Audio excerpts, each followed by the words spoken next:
All right, I have now made some progress. Let's see, where was I before? I was putting on the heads. So you can see that I put on the heads, torqued those down. I had an issue that I didn't put on the baffles. So I actually had to loosen it all up and re-put these baffles in, these little black air baffles in here. You can see that.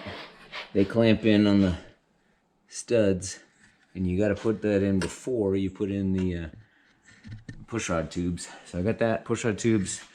I got these in, I adjusted the valves. I put on the clutch with the clutch centering tool. Then I put on my valve covers, I put on my spark plugs, and I torqued them down to spec. I put on my, obviously, rocker arms valve job. I put on the heater boxes and the exhaust here. I actually cut 4 of these guys out of the REM flex, which is this stuff here. So what I did is I basically took the what's the normal gasket for this, but I was having leaks. This is really fat stuff, and I'll tell you, it squishes. If you look there, it really squishes in well. And when I put that in there, it didn't leak anymore. Last build, so that's good. So now I was tweaking with these guys here because they just weren't flexing right to open my heat. So I bent the heck out of these guys here just to, they don't really look like the standard bend, but I think that's gonna work there, and I think this one's gonna work here. I might bend that down just a little bit more.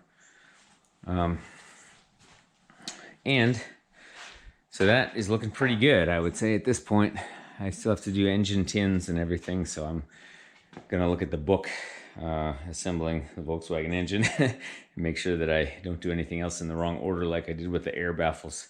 That really cost me like 40 minutes of time. Okay, but it is starting to look more and more like an engine now. So I think now it's time to start doing some engine tins. All right, I will keep recording as I progress on this one.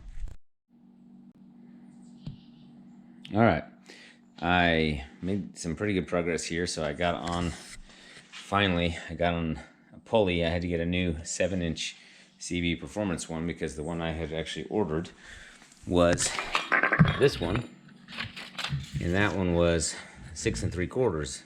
Everywhere we're saying that that's stock, but actually this one is a 7-inch pulley, and if you look at it, it's definitely different. So it was totally loose and it was too far into the case. So I also got a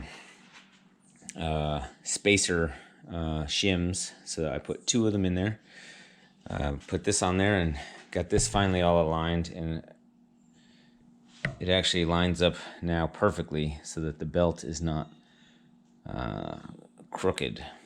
Which then I also started on my 6AN fuel line, so it comes in like this, comes down here to a T, to this new fancy fuel filter. And the only trick is I have to get from here to here. But yeah, I got the carbs and everything here. This was tricky to get all this in, and I had to remove the carbs several times and re-put them onto the felt gasket with, I used Aviation Permatex, but I had to squish it down probably 2 or 3 times. So I'm hoping that those felt gaskets are fine after, retightening a couple of times. It's not metal, so it shouldn't have permanently squished them. But I reapplied the Permatex Aviation. That's this stuff right here. I reapplied that every time when I retightened them, just not on the bottom where it meets the head. So, that stuff doesn't really dry, so it seems like it should be okay. Other than that, I put all the engine tins on there and tightened everything down. Said clutch is on there, fuel line is on there. Looks pretty good. I made sure that the fan turns without scraping anything, because that's what was happening. It was scraping. So All right, well, I'll keep going with this. I'm expecting 2 6AN elbows, one for here, because I have, let's see if I can find this part. So this piece here is going to go onto here and then elbow around and get to a 6AN 90-degree elbow there. And then this piece here will go onto a elbow right there. So that'll get my fuel filter in the mix. Other than that, yeah, just got to go through the book and make sure that I haven't missed anything. All right. All right, measuring the progress here. I got, let's see, I got the new fuel pump here. Or sorry, the new fuel filter here, that is. It comes from the fuel pump. So it comes in here, goes out here, takes a little elbow bend into the new fuel filter there. Fuel filter then goes into this T. One comes up to the back here, and the other one goes around here to the back there. So that's my new fuel lines, like that. I also did this with the carburetor linkage, so I have a spring. The reason why I put the spring there instead of here is I have a new roller throttle thing. This is pretty cool because it rolls and it goes in like this. Once I get that off, it should roll the throttle cable really nice and smooth. And then this guy, so I got the, let's see, new pulley, new thing here. I got this lined up so that it's very straight, so that's good. I did on the back, I did a bunch of caulking of this piece here. I had to take this piece off, and there's a little bolt straight in here, and I didn't want to take this off because it already was all in place, so I drilled a hole here. I could undo that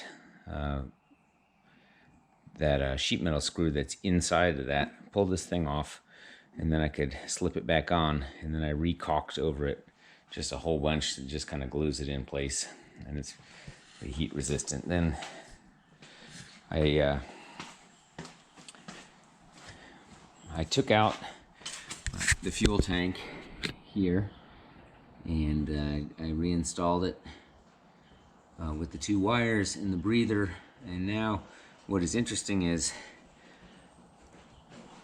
the air breather here had a little downspout there, and what was happening is that when I filled it really full, it would come up above that level, and actually the pressure in this top part of the tank would push it out and down. So I took a little drill bit and very slowly turned it until there was a hole up at the very top. It's still inside the tank, there's no hole to the outside, but I'm really hoping that that solves my problem. You can see that I refurbished the inside here, painting it. I put new flap rubber on there. These ones, I left that one though. And then I redid the area where the battery is. And you can see where the fuel is. I kind of refurbished this a little bit and painted that, and just on the inside here. So I'm really hoping that that solves that issue with the fuel coming out. I'm pretty much almost ready to get the engine put back in. I've reconnected the fuel line to the gas tank underneath here, and that has my shutoff valve. Comes around there, so pretty much ready, I believe, to get this motor back in. The only things I have left to do is I'm waiting for some new air tubes. I've got the good paper ones here, but the ones that go under here, I have an issue here on one of them, has a hole. So I have some new ones of those coming in the mail today. So that's what I'm hoping to do, is just get this reassembled. All I need are the fresh air tubes here and here, and then I think I can pretty much put this motor in, and we're going to see if it actually works. All right.